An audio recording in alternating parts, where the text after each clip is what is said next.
They told you that truth is power, that honesty will earn you love, respect, and success. But Machiavelli never believed that. And if you live long enough, maybe you don't either. Because truth makes you exposed. Honesty is an invitation. Full transparency.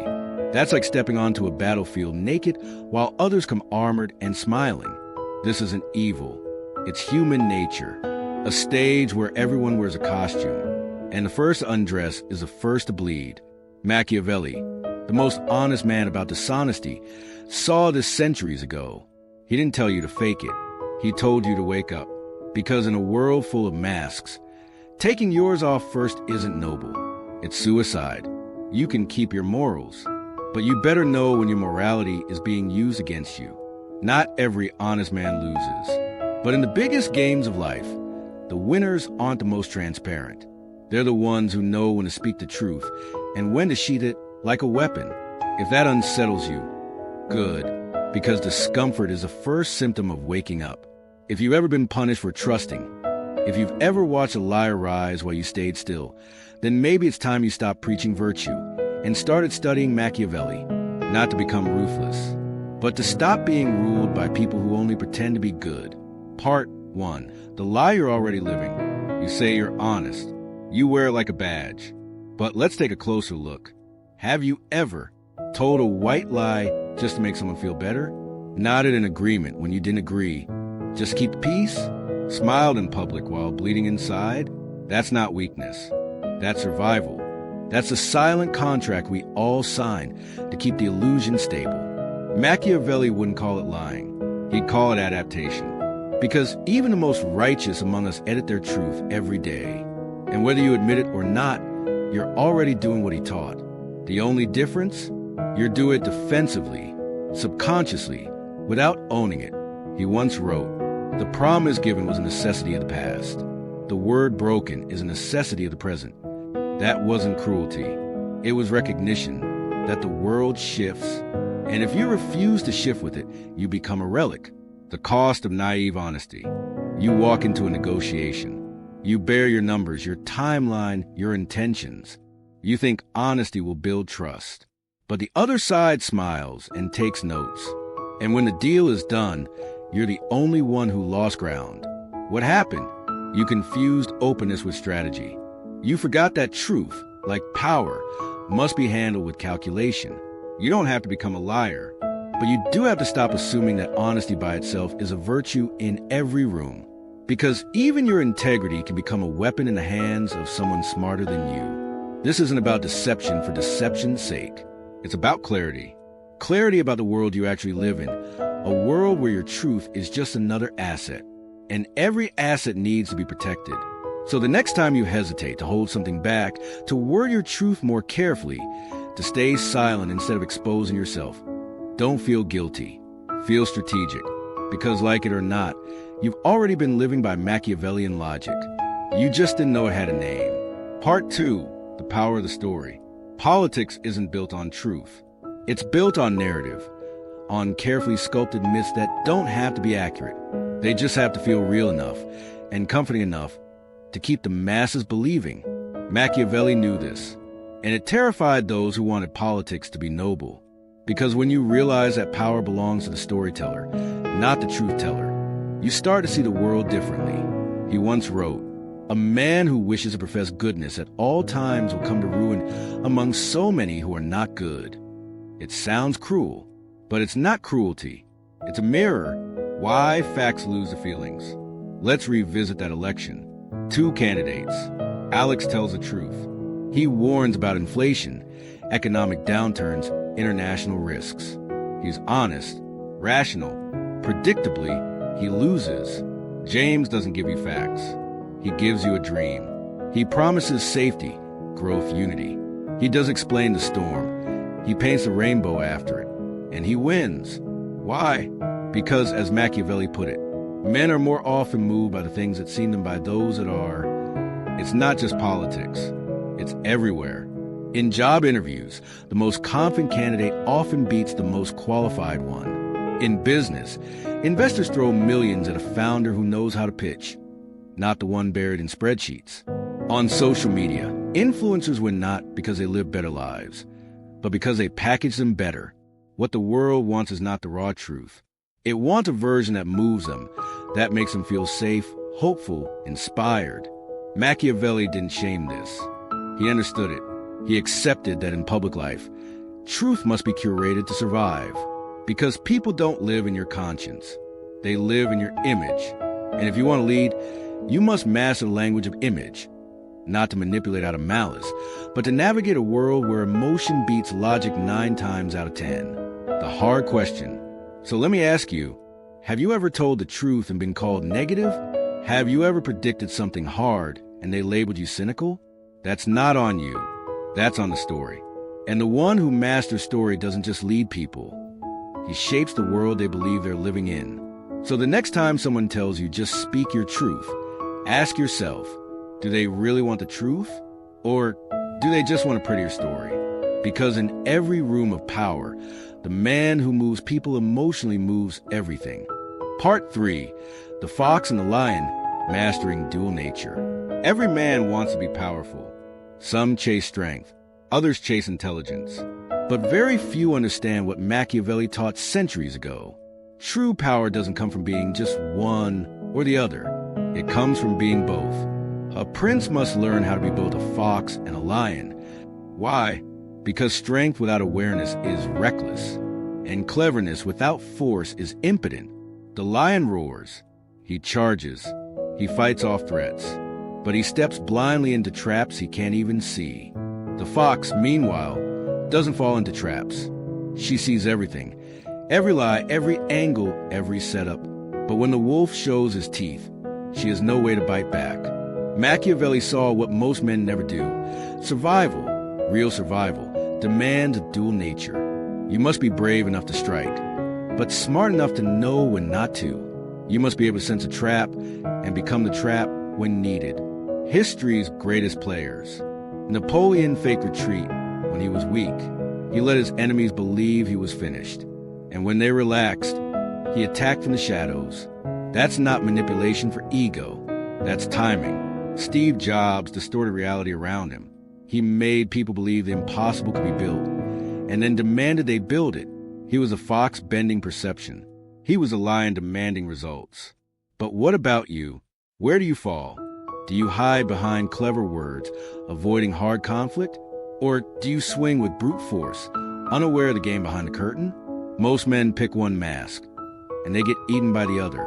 The fox gets crushed by violence. The lion gets destroyed by deceit. Machiavelli warned, the good man who lacks cunning is doomed. The feared man who lacks strategy is fragile. The answer? Be the kind of man who keeps them guessing. The man who smiles like a fox, but moves like a lion when it's time to strike. Don't announce your power. Show it when it counts. Don't bark at everything. Don't slither through everything. Shift, switch, adapt, because the moment they can predict you, you've already lost. In war and love, in leadership, in life, those who only roar get outplayed. Those who only scheme get crushed when the storm hits. But the man who trains both instincts, who hides a beast in the brain behind silence, he doesn't just survive, he becomes untouchable. Part 4, The Illusion of Virtue. Everyone wants to be seen as good, to be respected, admired, trusted. We crave the praise. He's honest. He's kind. He's authentic. But Machiavelli saw through this. He didn't ask, what do they say about you? He asked, what do you need them to believe? He wrote, it is not necessary for a prince to have all the virtuous qualities, but it is very necessary to appear to have them. Let that sink in. It's not about being good. It's about looking good enough to be followed, to be supported, to be protected, because people don't judge you by your truth. They judge you by your optics, by your posture, by your mask. And in a world obsessed with surface, the man who fails to control his appearance gets destroyed by those who do. The game hasn't changed, it's just better lit. Julius Caesar didn't scream, I am emperor. He turned down the crown publicly, while pulling strings in private. Modern leaders preach transparency, while playing politics behind the scenes. Influencers sell self-love, while spiraling off camera. Hypocrisy? Maybe, Effective? Absolutely. Because the public doesn't want your struggle. They want your story. They don't want your raw doubts. They want your curated clarity. That's why Machiavelli never told leaders to abandon morality. He told them to weaponize the appearance of it. If you show mercy too early, they call you weak. If you admit doubt, they lose faith in you. If you speak the full truth, they say you lack vision. The alternative? You become strategic. You present strength when you're calculating. You offer hope when you're unsure. You display virtue while keeping your real motive protected behind layers. This isn't lying for sport. This is survival. Because if you walk into a crowd and bare your soul, they won't understand it. They'll weaponize it and crucify it. But if you craft your mask, if you understand how to shape perception before you seek understanding, you'll move through the world untouched. This isn't a betrayal of who you are. It's a recognition that identity itself is a tool. And in the battlefield of leadership, tools must be sharpened, intentional, cutting through illusion faster than others can see through yours.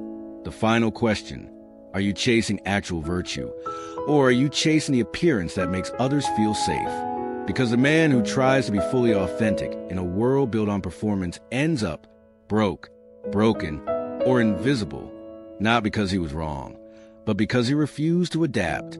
Machiavelli wasn't telling you to fake it. He was telling you to lead it, to master how you're seen, to wrap your principles in armor, not to hide them, but to protect them. And when your values are made of sharper steel, you don't need to announce them. They speak for themselves. And how long you last. Part 5, Cruelty Now, Kindness Later, the hardest leadership lesson. Some truths are too uncomfortable for a polite society. This is one of them. Cruelty now can become mercy later. And what feels like kindness today can create disaster tomorrow. Machiavelli said, "It is much safer to be feared than loved, if you cannot be both." He wasn't glorifying fear. He was recognizing its function, because love is fragile. It bends under pressure. Fear builds boundaries, and boundaries keep chaos out. The cost of weakness. Imagine a leader who wants to be liked. He delays hard conversations. He avoids confrontation. He tiptoes around problems. What happens? Disorder, resentment, and eventually collapse. Now imagine a different leader, one who acts quickly, decisively, even harshly when the moment demands it. The crowd may flinch, but the system holds. The damage is contained. The greater pain is prevented. This isn't cruelty for cruelty's sake. This is Machiavellian compassion. Real-world examples. Napoleon didn't restore France by asking politely. He acted with speed and force, because the alternative wasn't peace. It was anarchy. Steve Jobs was infamous for brutal honesty. He didn't coddle incompetence, he excised it. The result? A company that changed the world. Your life isn't different. You've seen this play out before. Someone on your team keeps failing. You stay silent, hoping they'll improve. Morale drops. Others pick up the slack. By the time you speak up, it's too late. The damage is spread. That's not kindness. That's cowardice wearing a smile. We confuse being nice with being good. But real goodness sometimes requires sharp words, tough calls, uncomfortable truths. Machiavelli didn't teach cruelty for fun. He taught it as a clean cut to avoid a deeper, infected wound later. The hard question, are you being kind because it's right, or because you're scared to be clear? Are you delaying the damage or preventing it? Because silence isn't mercy. Avoidance isn't grace. Sometimes the only compassionate act is a hard one. The fast one, the one that earns you frowns now but keeps the system alive. So don't ask, will they like me for this? Ask instead, will this stop the bleeding before it's too late? Part 6, Outcome over Appearance. No phrase in political philosophy has been more abused than this. The ends justify the means. People hear it and imagine dictators, cold-blooded manipulators. But they're wrong. Machiavelli wasn't saying, do whatever you want, no matter who it hurts. That's sociopathy. His meaning was harder and more human. In the actions of all men, and especially of rulers, where there is no court of appeal, people judge by the outcome. In other words, when no one is coming to save you, when you're forced to choose between bad and worse, then the outcome is all that matters. History's greatest leaders understood this. Julius Caesar crossed the Rubicon illegally because not crossing it meant political destruction. Abraham Lincoln suspended habeas corpus during the Civil War because losing the Union was worse than bending a rule. This is the Machiavellian dilemma. It's not about whether your method is pure. It's about whether your result prevents collapse. The modern application. If your family were starving and stealing could feed them, would you do it? If telling one lie could save your company, your team, your mission, would you stay silent? If one broken rule could prevent a disaster, would you break it? The world isn't black and white. And Machiavelli never pretended it was. He simply asked you to be honest, not about your values, but about your responsibilities. Because in the real world, you're not judged by the intentions you whisper to yourself. You're judged by the fire you walk through, and whether others survive because of you. What matters isn't the speech you gave, the impression you made, or the applause you earned. What matters is what you protected, what you preserved, what you built that endured. That's the Machiavellian balance.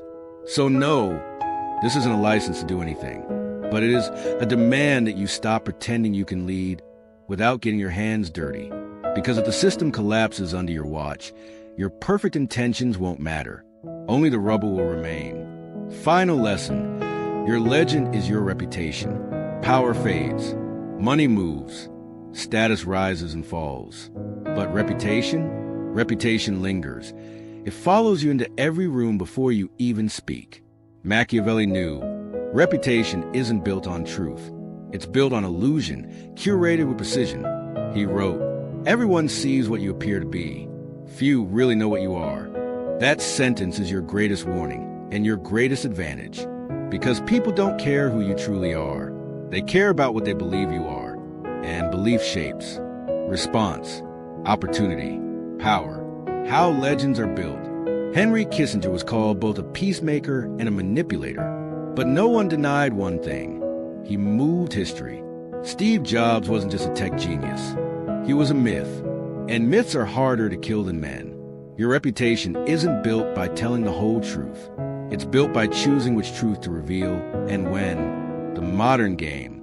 In a world full of noise, your myth is your signal. Your legend is your leverage. And if you don't shape it, someone else will. The public doesn't watch your process. They don't read your intentions. They follow the signals you send. Your tone, your timing, your silence, the final choice. You can try to be fully transparent and watch your influence evaporate. Or you can curate your image, not to deceive, but to protect what truly matters. Machiavelli didn't say to lie carelessly. He said to curate carefully. So ask yourself, what story is your image telling? What does your silence communicate? What myth are you letting form around you? And is it serving you or stealing from you? Because in the end, you won't be judged by the full context. You'll be judged by what lingers in memory, by what sticks, by what echoes in a room after you leave. Your reputation isn't just your history. It's your projection, the shadow you cast into the future. So shape it, sharpen it, protect it, because power may be temporary. But perception is everything. Final warning. If this message stirred something in you, if it cracked a piece of your old self, then don't just nod and move on. Prove you've awakened. Machiavelli didn't write The Prince for monsters. He wrote it for realists. For those forced to lead in a world where being good is not enough. This isn't about becoming ruthless. It's about stopping being ruled by people who only pretend to be good. The world doesn't belong to those who speak the most truth. It belongs to those who know when to speak it and when to hold it like a hidden blade. So ask yourself one last time, are you ready to trade comfort for clarity? Because if you are, everything changes. And if you're not, well, the game continues, with or without you.